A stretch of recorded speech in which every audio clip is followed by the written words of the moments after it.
আল্লাহ পবিত্র কোরআনে সূরা আনআমের 108 নম্বর আয়াতে কি বলেছেন?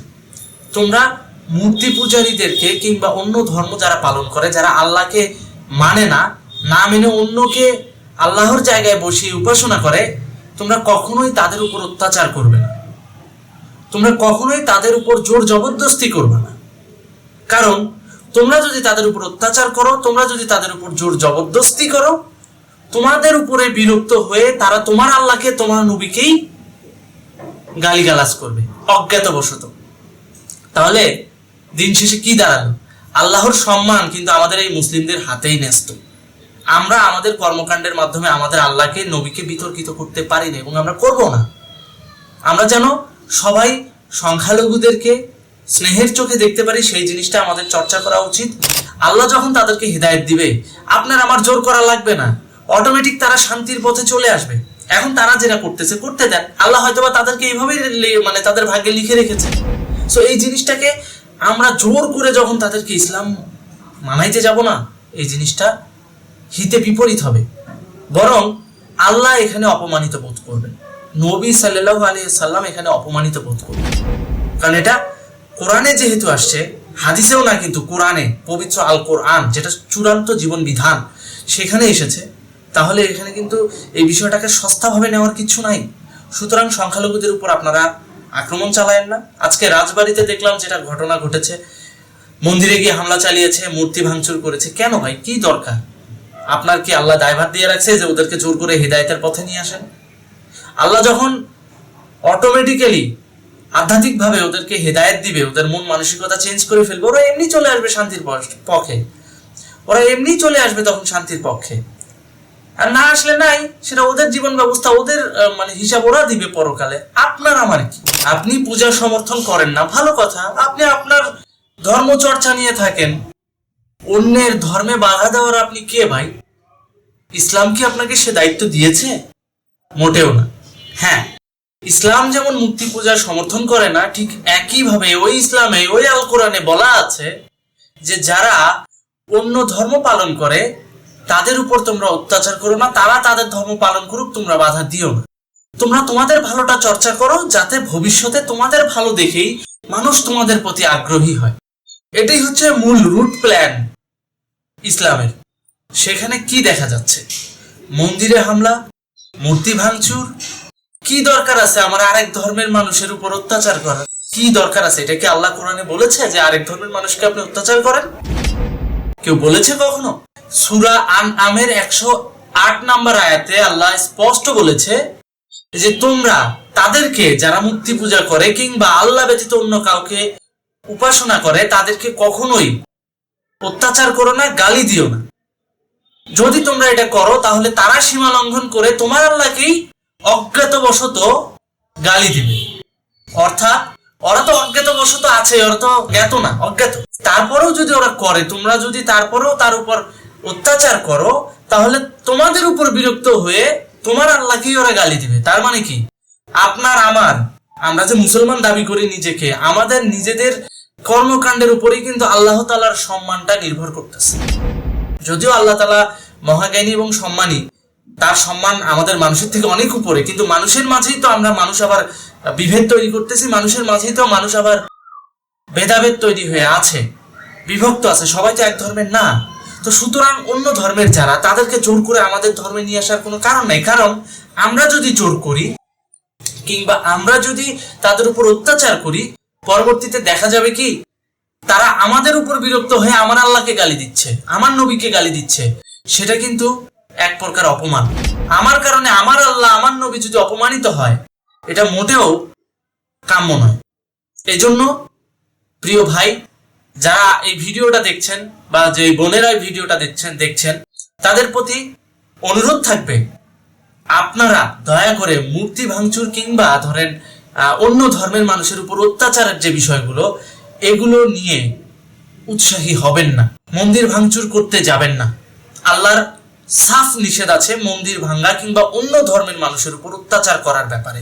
সূরা আনআমের 108 নম্বর আয়াতটা যদি আপনারা পর্যালোচনা করেন, আপনারা সম্পূর্ণভাবে দেখতে পাবেন। আরেকটা বিষয়, বাংলাদেশে সংখ্যালঘুরা কিন্তু এখন বর্তমান সময়ে একটু ইনসিকিউর ফিল করতেছে। কেন? কারণ এই সময়টা তাদের জন্য ফেভারেবল না। কোনো কোনো ক্ষেত্রে দেখা যাচ্ছে এই সমস্ত সংখ্যালঘু হিন্দুরা প্রতিহিংসার শিকার হচ্ছে। এজন্য দীর্ঘদিন ধরে আমরা কিন্তু একটা কথা বলে আসছি, সেটা হচ্ছে সংখ্যালঘু সুরক্ষা আইন বাংলাদেশে বাস্তবায়ন করা হোক। আমি এটা বুঝি না বাংলাদেশে কেন সংখ্যালঘু সুরক্ষার ব্যাপারে গুরুত্ব দেওয়া হয় না, এটাকে কেন রাজনৈতিক হাতিয়ার বানানো হয়। এই জিনিসটা আমাদের বন্ধ করতে হবে। আমাদের সংখ্যালঘু সুরক্ষা আইন করে আমাদের এই হিন্দু ভাই বোন বলেন, খ্রিস্টান ধর্মীয়লম্বী যে ভাই বোনেরা আছে তাদেরকে বলেন, কিংবা ইসলাম ব্যতীত অন্য ধর্মের যারাই আছে তাদেরকে সুরক্ষার ব্যবস্থা আমাদেরই করে দিতে হবে। কারণ আল্লাহ স্পষ্ট বলেছেন, তোমাদের শাসন ব্যবস্থার অধীনে তোমাদের ধর্মের বাইরে যারা থাকে তাদেরকে কখনো কষ্ট দিও না, তাদের সুরক্ষা এবং সেফটির নিশ্চয়তা তোমাদেরই করতে হবে। কারণ এই সংখ্যালঘু সুরক্ষার ব্যাপারে কোরআনে যেমন বলা আছে, হাদিসে যেমন বলা আছে, ঠিক একইভাবে আমাদের সংবিধানও কিন্তু এটাই বলে যে প্রত্যেকটা নাগরিকের সুরক্ষা নিশ্চিত করতে হবে। তাই সংখ্যালঘুরা তো আমাদেরই নাগরিক, তাই না? তা আমরা কেন সংখ্যালঘু সুরক্ষা আইন করে তাদেরকে সুরক্ষার ব্যবস্থা করছি না? তাহলে স্পেসিফিকলি যারাই তাদের উপর প্রতিহিংসার বশবর্তী হয়ে আক্রমণ চালাবে তারাই তখন ওই আইনের আওতায় এসে শাস্তি পাবে। সেটা হোক হিন্দু, হোক মুসলিম, হোক বৌদ্ধ, হোক খ্রিস্টান, তখন সে ট্রিট হবে একজন অ্যাকিউজড হিসাবে বা একজন অভিযুক্ত কিংবা একজন সন্ত্রাসী হিসাবে ট্রিট হবে। কিন্তু এখন সংখ্যালঘু সুরক্ষা আইনটা না থাকার কারণে কি হচ্ছে, রাজনৈতিক এজেন্ডার মধ্যে এই সংখ্যালঘুদেরকে জড়িয়ে কি সুন্দর পলিটিক্যাল গেম বাস্তবায়ন করা সম্ভব হচ্ছে। সেটা সব দলই করে কম বেশি। এখন আওয়ামী লীগ চলে গেছে, এরপরে যদি বিএনপি আসে, বিএনপি যখন চলে যাবে তারপরও দেখা যাবে কি সংখ্যালঘুর ঘাড়ের উপর দিয়ে এই যে আগুন সন্ত্রাস, তারপরে মন্দির ভাঙচুর, তাদের উপাসনালয়ে যে হামলা করা, তাদের বাড়িতে যে হামলা করা, এগুলো চলতেই থাকবে। তো যখন সংখ্যালঘু সুরক্ষা আইনটা করা হবে তখন কিন্তু যারাই হামলা করবে তারা তখন সন্ত্রাসী হিসেবে ট্রিট হবে। তখন কিন্তু এটা রাজনৈতিক পরিমণ্ডলে কিংবা ইন্টারন্যাশনাল ইস্যু এত বড় আকারে হবে না। আর সংখ্যালঘুদেরকেও রাজনৈতিক হাতিয়ার হিসেবে ব্যবহার করতে পারবে না রাজনৈতিক দলগুলো। সো এই বিষয়গুলো আমাদের পর্যালোচনা করা উচিত। পরিশেষে আরেকটা কথা বলতে চাই, যেটা স্পষ্টত হাদিসে আছে এবং কোরআনে আছে, আমি সেটা হুবহু কোট করতে চাই এখানে।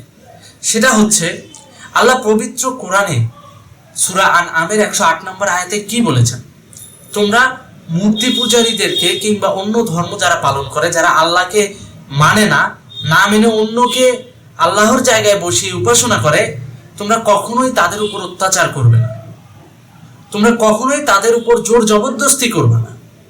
কারণ তোমরা যদি তাদের উপর অত্যাচার করো, তোমরা যদি তাদের উপর জোর জবরদস্তি করো, তোমাদের উপরে বিরক্ত হয়ে তারা তোমার আল্লাহকে, তোমার নবীকেই গালিগালাজ করবে অজ্ঞাতবশত।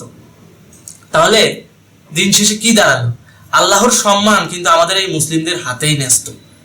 আমরা আমাদের কর্মকাণ্ডের মাধ্যমে আমাদের আল্লাহকে, নবীকে বিতর্কিত করতে পারি না এবং আমরা করব না। আমরা যেন সবাই সংখ্যালঘুদেরকে স্নেহের চোখে দেখতে পারি, সেই জিনিসটা আমাদের চর্চা করা উচিত। আল্লাহ যখন তাদেরকে হিদায়াত দিবে, আপনার আমার জোর করা লাগবে না, অটোমেটিক তারা শান্তির পথে চলে আসবে। এখন তারা যেটা করতেছে করতে দেন, আল্লাহ হয়তোবা তাদেরকে এইভাবেই মানে তাদের ভাগ্যে লিখে রেখেছে। সো এই জিনিসটাকে আমরা জোর করে যখন তাদেরকে ইসলাম মানাইতে যাব না, এই জিনিসটা হিতে বিপরীত হবে, বরং আল্লাহ এখানে অপমানিত বোধ করবেন, নবী সাল্লাল্লাহু আলাইহি সাল্লাম এখানে অপমানিত বোধ করবেন। কারণ এটা কোরআনে যেহেতু আসছে, হাদিসেও না, কিন্তু কোরআনে, পবিত্র আল কোরআন যেটা চূড়ান্ত জীবন বিধান, সেখানে এসেছে। তাহলে এখানে কিন্তু এই বিষয়টাকে সস্তাভাবে নেওয়ার কিছু নাই।